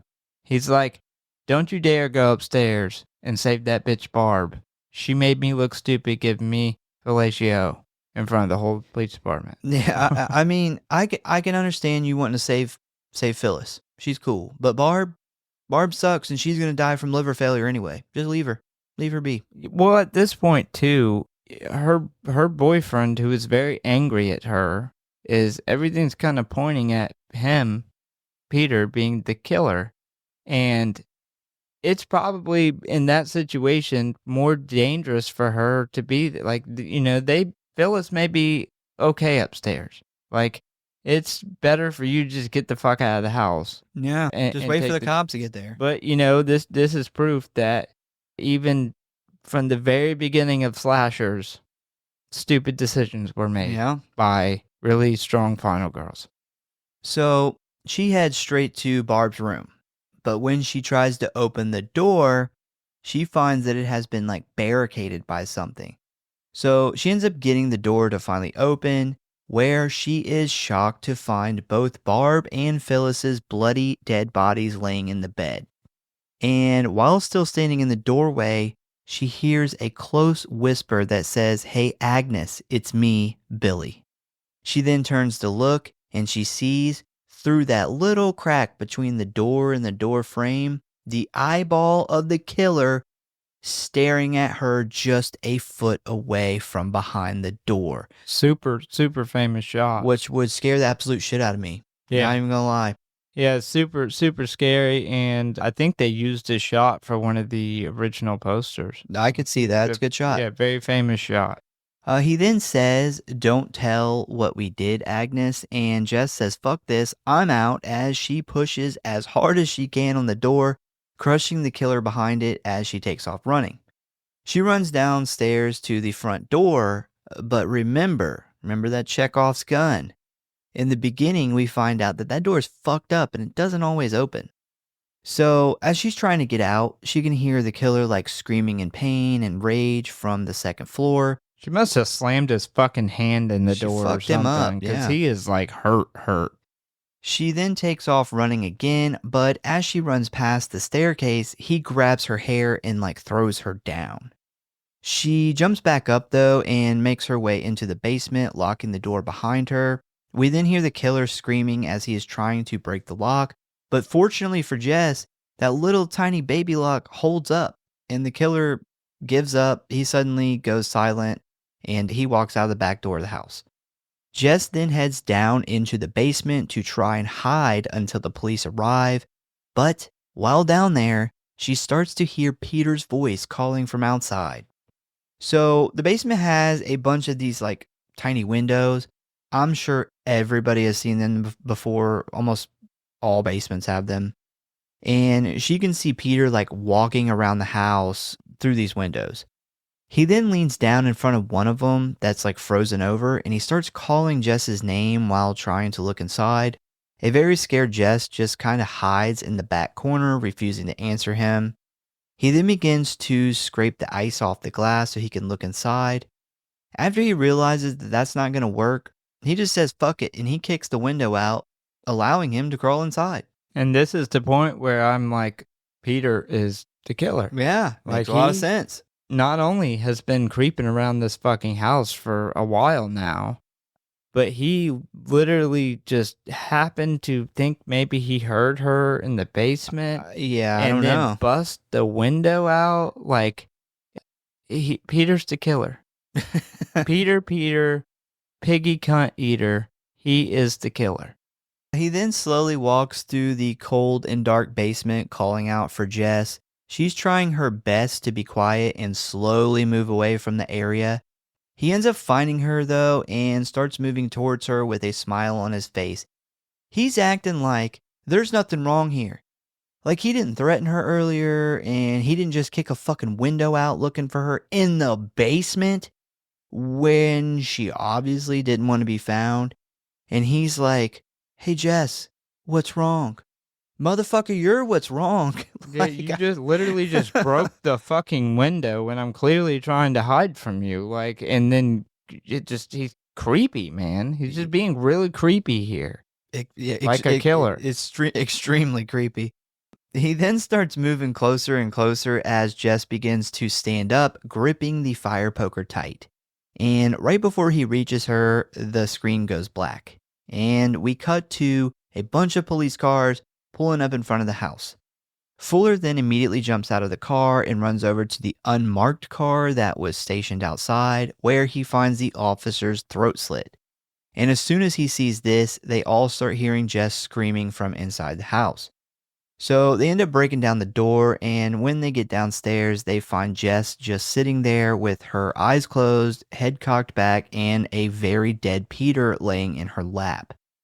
Fuller cautiously calls out to Jess, where it is revealed that she is alive and well. We then jump to later on, where we see her asleep in a bed still at the house, and she is being attended to by a doctor. Fuller states that he just knew that Peter was the killer and asked how long before he is able to question Jess. The doctor says that it looks like she's going to be out for a long time and to not expect to talk to her till sometime tomorrow. We then see another cop walk into the room and inform Fuller that they are about to take the bodies to the morgue, the state lab people should be arriving in about an hour, and news reporters just showed up outside. So Fuller then walks out trying to get the reporters to leave when suddenly Mr. Harrison faints and just falls back into his chair. Luckily for him, though, the doctor's standing right there and immediately attends to him. It's mind-blowing to me that they are going to take him to the hospital. But not her? But not Jess. I thought that too. The doctor even said, in her condition, you're probably not going to speak to her until tomorrow. But we're not going to take her to the hospital, but we'll take this man who's in shock. Granted, he doesn't even know his daughter's dead at this moment. Nobody does. Yeah. He has, so he just randomly has some shock. He said, this is some tough shit. Yeah. You know, is dealing with all these college girls. It was really Barb. He had enough of Barb. He's like, I hated Barb so much I wanted her dead, and now she's dead. I can't believe this is happening. I killed her with my mind. It's Death Note. The doctor then says that they got to get him to a hospital right now, and him and Chris pick up Mr. Harrison's limp body and carry him out, leaving a sleeping Jess all alone. So it's the worst police department ever. I mean, they hired Nash. What do you expect? Bro, they didn't look. They didn't check the whole house. I know. So I didn't notice. I heard it mentioned. So one of the cops actually does mention going into the attic, I guess, and they're like, "No, the state police will be here soon." Yeah, what? I remember reading that. The whole second police department gonna show up and do an investigation after you done fucking fucked with everything? So we then see an officer flip the lights off, and they all head outside to get Mr. Harrison to a hospital. The camera then pans across the house where we see a bloody mattress, Christmas lights, and empty rooms. We then stop on a large window covered by a set of curtains, and as we zoom in, we begin to hear the killer laughing. The camera then pans to the left, revealing the entrance to the attic, where we can clearly hear the killer up there still. We then see Mrs. Mack's body still hanging on the hook and Claire sitting in the chair as the killer says, "Agnes, it's me, Billy." And in my opinion, we're about to see the scariest shot of the movie. As the camera zooms out from Claire's plastic-covered face through the window, we then fade into a far back shot of the house where we can see Claire's dead body clearly visible from the street, just staring down at all the officers that are standing around the house guarding it. We then see the officer who is watching the front door hear the phone ring inside, and he says, "Fuck that," as he turns around and ignores the call. I'll leave that to the state police. They can answer. Yeah. We then start to see the credits roll as we look at the house with Claire's body in the window with nothing but the sounds of a phone ringing and the howling of the wind. And that is how you finish a fucking movie, because that is the end of Black Christmas. That is a chilling ending. Yes. So the phone ringing tells us that he killed Jess because he makes a phone call every time he kills somebody. And I thought that was really interesting because we get that 13-year-old girl and he's never actually connected to that murder. Yeah. But he makes that phone call right before he goes in the house, right around the night that little girl was killed. I didn't pick up on that. That's a good point. So he always makes a phone call, a deranged phone call after he murders somebody. And the only one you think of is, well, in the beginning, you know, he hadn't killed anybody. He did. He killed that 13-year-old girl, and that phone ringing at the end is them letting us know that Jess more than likely met her demise. It's so chilling, this shot where you see the dead girl that really started it all. And she's been sitting in the same spot in the wind, literally at times even rocking back and forth. She's just sitting up there, and the fucking house is surrounded by cops who have not even noticed her body just sitting out in the open. And then you have the phone ring. There's no music. It's just wind howling and the phone ringing. Her dead ass up in the window, and the cops down there fucking guarding the house. They're guarding the killer who's in there. Yeah, and a bunch of bodies that they haven't found. The girl, like you said, they've been looking for. I thought the no music, no score was a fantastic touch to the end of this. I honestly would give this ending a 5 out of 5. This is a fantastic. I love grim endings. They have the phone call, which tells us that our final girl probably did not make it to this movie. And I think that this is the ultimate red herring story. I think it's the best red herring in horror. The fact that they were able to put it on Peter, to drop hints the whole time that it's Peter, to the point where you actually think that it's Peter. Up until the very end, up until the last scene of the movie. Like, they drop these red herrings, and I'm like, well, it's probably not Peter because they're making it a little too obvious. And then we get to the end, and he breaks the window and comes in, and you're like, okay, it's Peter. Peter's the killer. And then you get this, they come in, and clearly she won this fight to the death with Peter. And we don't find out that Peter was completely innocent until the very last fucking shot of the movie. And it's just, I don't think there's a better red herring setup in all of horror. You know, I was thinking about like why this ending freaks me out so much, and I think I finally came to a conclusion where, you know, a dead body sitting up in a attic window where it's very visible to see, it's extremely plausible that us in our everyday lives would not notice that. Something so horrific is right there in front of everybody, and we are so kind of caught up in what we're doing that we wouldn't notice that. And that's possible. And that's what makes it creepy. It makes it even more creepy that the fucking police are sitting there and they don't even notice it. Yeah, it's that hidden in plain sight. Yeah. And it's like this, it's very, in a way, to me, somehow poetic that this girl who started it all is dead, made in a very lively position, dressed up, rocking in this chair in front of the window at the top of this house, while this whole time they're trying to figure out what's going on. Yeah, where's she at? And she's literally, her dead eyes are overlooking this whole event take place. Yeah, fantastic ending. I'm so glad that Bob Clark didn't change the ending like they wanted, because they actually wanted, Chris to reveal that he was the killer, which I think would have really put this movie. I don't think this movie would be nowhere near what it is now without the ending. Yeah, I agree. I'm glad that they didn't have Chris come up as the killer. I like the ambiguous ending. It wouldn't have bothered me to have like some sort of hint to a reveal that it was somebody in the movie, but I wouldn't want him to outright like come out. I like the ambiguous nature of it. If you want to give a hint, like with Jess dying at the end, they make it ambiguous. It's not obvious, but they give us a hint with the phone call that she's more than likely just got killed. They wanted to do something like that, but I like that we don't ever get to see, because it leaves it up to the imagination, and that's a lot of times scarier than anything that you can put on screen.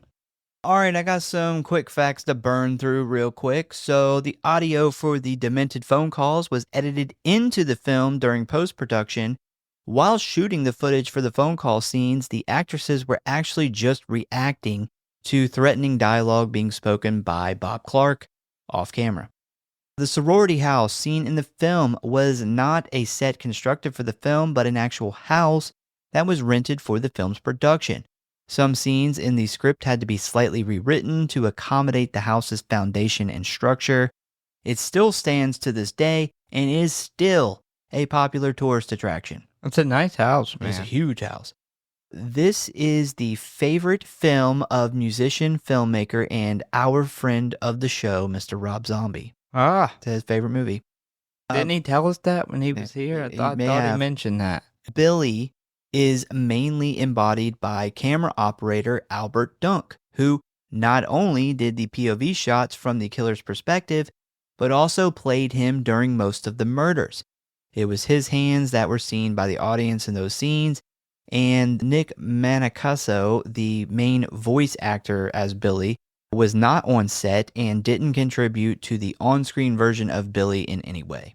So this is a good time to mention this after that fact. So I got a picture of the best face picture reveal of the actual killer, of Billy in the movie. It was a freeze frame that was, I guess, brightened. It's during the kill scene it's during Barb's kill scene.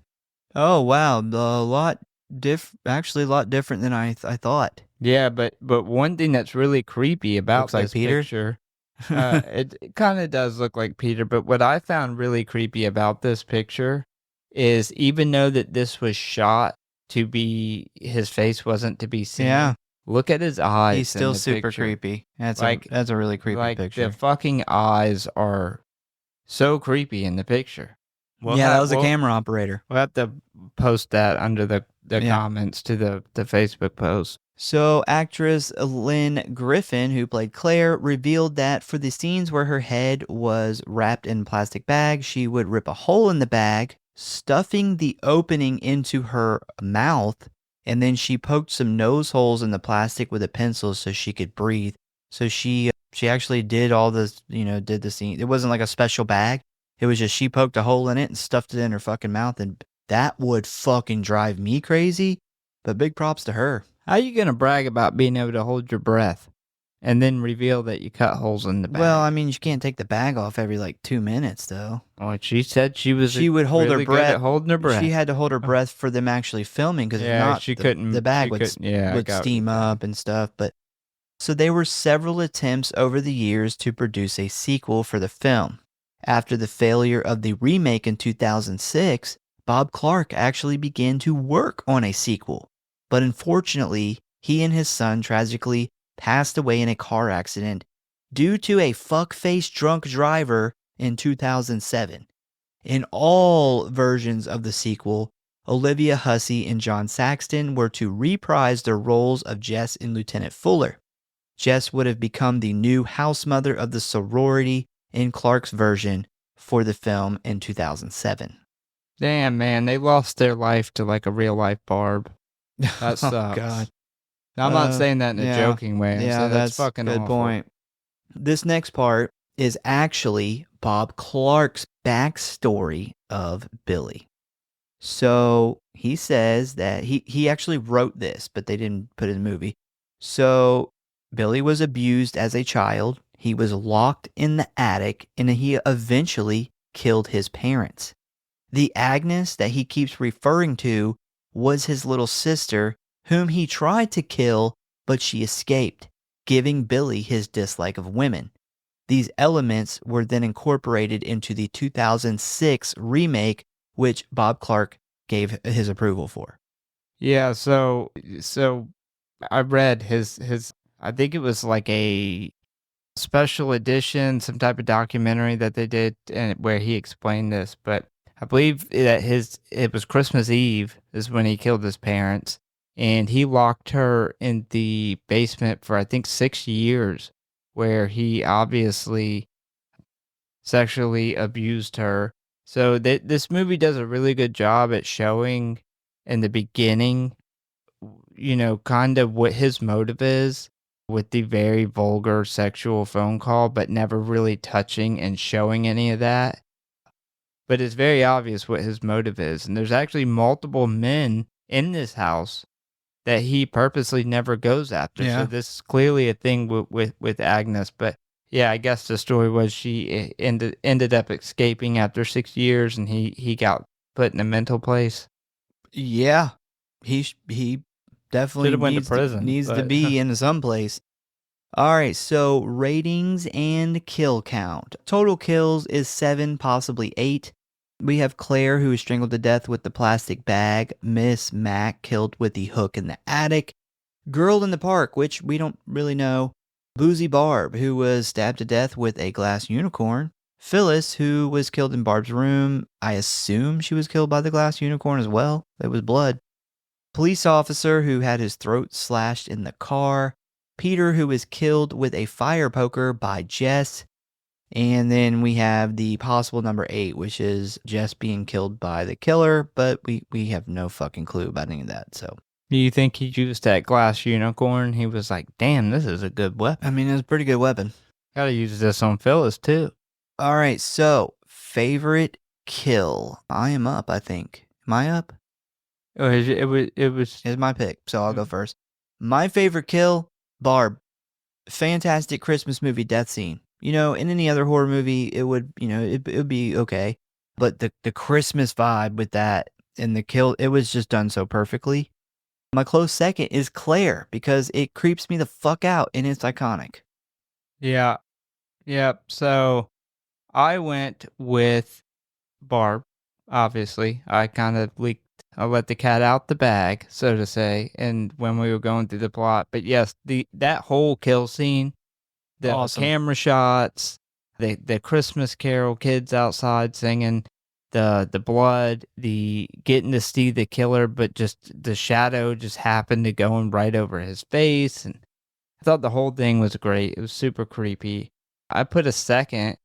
Did not put Claire because we don't actually get to see her. We very briefly see it, but I picked Mrs. Mac being pulled up by the hook. I thought it was creative, and it showed us how he gets somebody like Mrs. Mac Into the attic. through a 2x2 foot hole. Yeah. All right, so rating. I gave this movie a 4.8. I love so many things about this movie. The characters are great. It's got some really good actors in it. It's very suspenseful. I was surprised how much I actually liked not seeing the killer all that much. That really kind of took me for a surprise there. It has a fucking fantastic ending. But one of my absolute favorite parts of this is the fact that it is a Christmas horror movie, but it doesn't overdo Christmas. Definitely does not. I'll give you that. This is a story that could just as easily take place during any other day, any other holiday. It's not a themed movie, but it's a Christmas horror movie. Like, I think that the mix between horror movie and Christmas is really good here, because sometimes there's movies where you almost feel weird watching them when it's not that holiday because it's so obsessed with that holiday. But this movie, Christmas is really in the background. You know, it's some of the set decoration and in the background, but other than that, it's a horror movie, and I like that. Yeah, I can agree with that. It's not a Christmas horror movie. It's a horror movie that just happens to take place during Christmas. Yeah. This movie also did a lot of stuff that horror films before it didn't do, like the POV. I know there's like another movie that did, a smaller movie that did POV first, but this movie really put this on the map. The holiday thing, that was a big thing. The phone thing, which I just want to say, I think, and some people might think I'm crazy, but I think Scream took a fuck ton of stuff from this movie and ran with it. Both these movies have, you know, the killer calling and tormenting these girls on the phone, and then the killer's actually in the house, but they don't know that at the time. The stuff with Peter is very similar to the stuff with Billy, which is weird. Is it Billy? Yeah, I didn't even pick that up until just now. But yeah, we get, you know, the boyfriend's the killer. Oh, it's obvious. And then we're like, oh, the boyfriend's not the killer. The red herring stuff that we see with some of the people surrounding the main characters. Well, it's really interesting that you say that, because it was either the writer, I think it was the writer, said that this script was directly influenced from the urban legend of a babysitter being tormented by a killer. The phone calls. Yeah. Yeah, I definitely think that, man, if you look even like 90s movies like Scream, you know, they took elements from this movie and ran with it. And this movie did some of this stuff first. My only complaint is not seeing most of the kills, and I still don't necessarily understand why the fuck Peter knew Jess was in the basement and was being all weird. But overall, though, this is a fantastic horror film that undoubtedly still holds up, in my opinion. It doesn't need sequels. It doesn't need remakes. Just leave it alone. I think it is a must watch during Christmas. I'm probably going to watch it again pretty soon. So I gave it 4.8. Well, I gave it a 4.3. All right. Not too far off. Yeah, I think it's a great slasher. It gets known for being a slasher, but to me, I think it's an even better psychological horror. I agree with that, yeah. Inside the minds of somebody who's going crazy. And I think movies like Psycho and American Psycho really take a lot from this, of a killer just going off of the deep end. And although we don't see him, we get the POV and we get what's kind of going on in his mind through these phone calls. And I thought that was really creepy. Like, hearing those phone calls and not getting to see his face, so you're open to your imagination. It's just it's very suspenseful and creepy. Like, it's unsettling. If I had to sum this movie up, I would say suspenseful, unsettling, and creepy. Like, multiple parts of it. Those phone calls are just, I mean, even the first one before anybody dies, it's just so like vulgar and out there. It's like, holy shit. The POVs, I thought it was obviously one of the first movies, not the first movie to do a POV, but I think they did it in a new way where almost the whole movie shot from a POV, because they had to have a way to not show the killer the whole movie. And they were able to do the whole movie through a POV shot, which we see in the beginning of Halloween. We see Friday the 13th, the whole movie's like that. It's a killer POV. I think that this is the story was great, and like I said, this is, I think, the best red herring story in all of horror. Like, it's the only time we get a red herring put on a character where we're made to think it's him, and even after, up until the last scene, you think it's him. Yeah, it Like, all adds up. yeah. The score was fantastic. So I mentioned the piano. So when he bashes in that piano, they play that sound in the next shot after that. And that's when I took in my notes. I'm like, this is apparently smashing the piano makes a really good horror score sound. So they actually play this 5 or 6 different times throughout the movie when the killer's present. And what that does is it makes you Psychologically think it's Peter. Yeah. Because Peter smashes his piano, and then every time you're having a suspenseful moment, they play this, and it makes you, maybe even if you don't realize it, it shines the light even more on Peter. I didn't pick up on that at all. Yeah, I thought that was a really, really, really slick thing to do with the score. The cinematography, really good, especially with their panning shots. Like, there's a bunch Great of panning shots in this. Great lighting. Yeah, a couple of them I mentioned where they pan up the house to the attic. They do that. There's one, the particular scene I mentioned, but they do it a couple different times. There is when she's in the basement and Peter's down there, and they slowly pan over, and she is literally squatted down with that like crowbar, hiding behind nothing. I mean, it just, the way they shot it and the timing, it made my heart sink. I'm like, oh God, she's not even hiding. Like, she's fucked. It had similar panning shots to It Follows, which is one of the things I love about the cinematography of It Follows. Yeah, they did a fantastic job, cinematography, lighting. I thought Jess was a pretty good, strong final girl. Yeah, she's awesome. I could pick somebody whose last name rhymes with Flirtus. Jamie Lee Flirtus, who gets way too much credit, where I think this girl came before and was a better final girl. Most importantly, what this movie did for horror as a whole just can't be understated. I mean, you mentioned it, even into the 90s, they were taking things from this. This movie directly influenced Halloween and Friday the 13th, the entire 80s genre.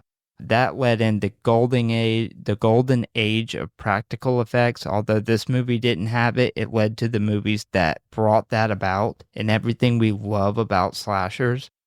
And, all the way up till today, there's still things that were influenced from this movie. I'm sure there is. Yeah. My only complaint is the same. I wish we would have got to see more killing. I know the practical effect stuff was limited back then, but I feel like they could have given us a little more on that side of it.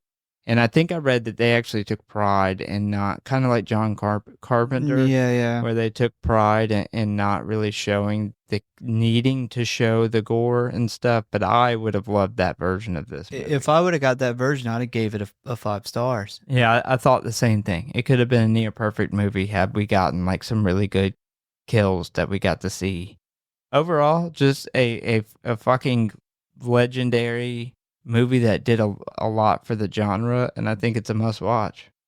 Yeah, I almost, like, when I was watching this the second time this week, I almost wondered, like, where they do in Scream 2, the whole murder scene in the sorority house, like, with Sarah Michelle Gellar, where, she's there at the sorority house by herself, she gets the phone call, she thinks it's her boyfriend, and then it turns out it's not, and then she literally gets the killer's in the sorority house. Like, she goes and locks the door to keep herself safe, but he's already in there, and then he ends up killing her. And I'm like, I wonder if that whole entire part of that movie is a homage to this movie. Yeah, there's actually, it's interesting too. I heard, so John Carpenter actually asked the director what his plans would be for a second one, and he said, like, he wasn't making a second one, but he said if he did have to, it would be Billy gets caught, he goes to a mental institution, and he escapes like a year later or a couple of years later, and he goes back to this house and starts picking them off, which sounds very, very Michael Myers. Yes, and this was before Halloween. when And he Michael asked him. Myers killed his sister to get in there. Now, granted, he did say that he doesn't want to say that John Carpenter stole that idea Yeah. from him. He didn't want to do that to John Carpenter, but from a horror fan perspective, knowing that this conversation took place, it seems like there was a lot of influence, and I think it just shows John Carpenter's respect for him in this movie.